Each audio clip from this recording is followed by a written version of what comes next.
Hi, I'm Connor Crawford. I play Chris Bean, and I am from Australia. Cool. There you go. I'm Katie Daghorn. I am playing Sandra Wilkinson, who plays Wendy Darling, and I'm from London. Perfect. So before we get started, I think we just need to kind of iron something out. I mean, what is your problem with Wales? There's a slight dig at the start. I think it's only fair to kind of get it out on the table straight away. I have no problem with Wales. My character has an issue with how the audience members treat him. Therefore, he makes a comment about Wales.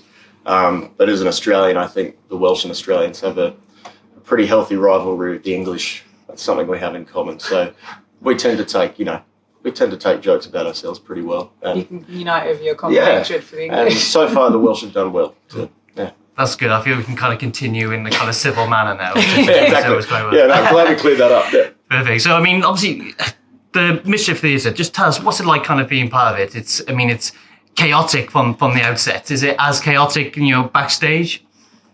No. So everything looks incredibly dangerous.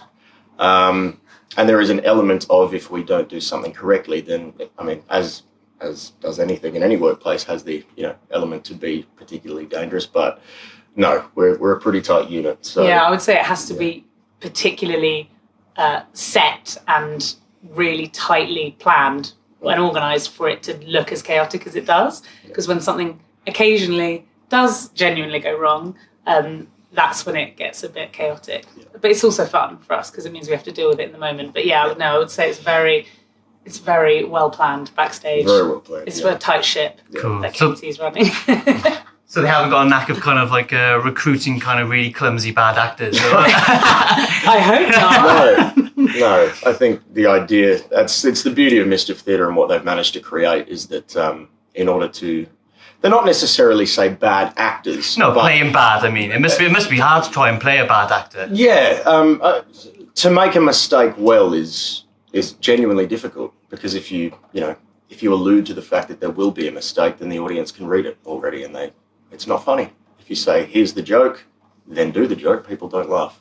So it has to be, unexpected. Cool. So, I mean, is there much kind of room for kind of like improvisation on stage? Or, I mean, I know you said everything is quite kind of well rehearsed and, obviously that when you have to kind of fly through a window and stuff like that, I imagine you have to get that spot on. But, is there kind of room for you guys to kind of maybe kind of mix it up a lot? Or I think it depends on the character and what's amazing about doing a Mischief show is that you break the fourth wall, so we're very attuned to what the audience are giving us, which is incredible because when they're loving it, which most of the time they are, like even last night was such an incredible Cardiff crowd, then you kind of just work off what they're giving you, any shouts, any heckles, any kind of ooh, and all the classic pantomime responses, you can kind of play off those, and especially I guess with your character. Yeah, he's really affected by the audience because the whole idea is that in no way, shape or form does he want this show to be a pantomime, but everyone else is not on board with his decision about that. So everyone treats it like a pantomime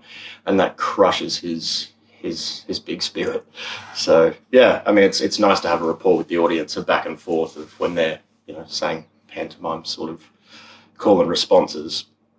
I'm not happy about it. So yeah, there's plenty of room for improvisation there. And it keeps it fresh for us every night as well. Yeah. And it means so even though there are things like you say like flying and choreography which are set to a degree, it means you do get to slightly play with that depending on what they're doing. So I mean, you've obviously been in another production, Mischief. I mean, how do the two shows compare? They're actually a lot more different than I thought they were going to be. Even though, because in theory, the characters from the amateur dramatics company, Cornley Polytechnic, are the same actors. Long name, isn't it? Yeah. I haven't done my diction warm up. Even though they're technically the same actors, they do still vary slightly.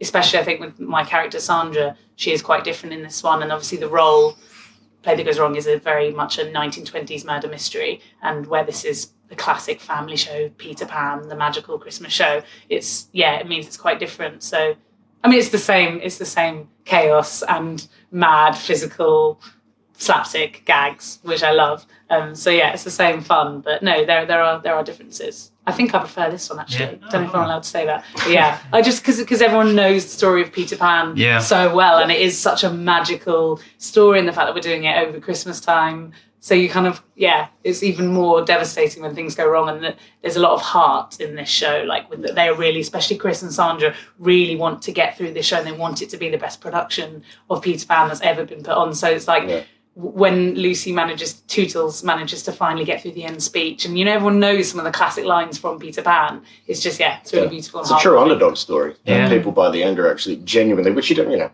often get, a comedy where everyone tends to get injured, but it's in the end people are genuinely rooting for you to get to the end of this show, because it's so painful in the end for them to watch you continuously fail, and then when we get to the end, if we do, it's genuinely it's somewhat moving. I mean, obviously you've the only cast member that's done a show here and over in Australia and New Zealand. Yes. Do the audience accept it, or do they react the same, or do we have more of a sense of humour? So I would say that the idea of pantomime is far more ingrained in the culture here. It's a massive thing for the British, but I find that, say, in Australia and New Zealand, they still responded in the same way, but there's a theatre etiquette, as well as the idea that pantomime is not such a massive thing over there. So it took them a while to warm into the idea that they were allowed to yell out and say things. But that's what I'd say is the major difference. But pantomime rules over here. And how do you find it?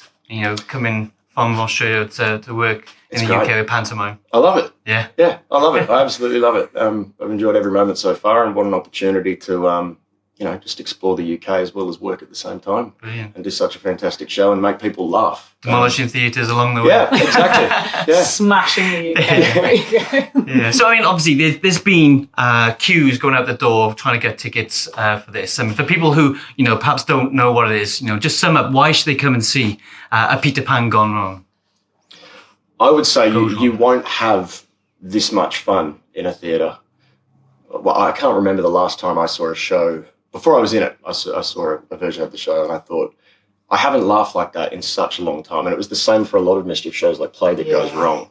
The worst time you're going to have is a good time. And but I'm serious. The worst time that you're going to have is you're going to walk out and go, that was pretty funny. That's the worst you're going to have. The best is you're going to walk out and your diaphragm's going to be hurting from laughing so much. It's like euphoric, isn't it? I was euphoric when I laughed so much when I first watched Play That Goes Wrong. Warm cheeks. Your face hurts. Yeah, it does. And there are people that you see them in the crowd that they're kind of begging for you to stop because they need air because they've been laughing. Crying with laughter. Yeah, they're crying, and people quietly, you hear them say, "Stop it!"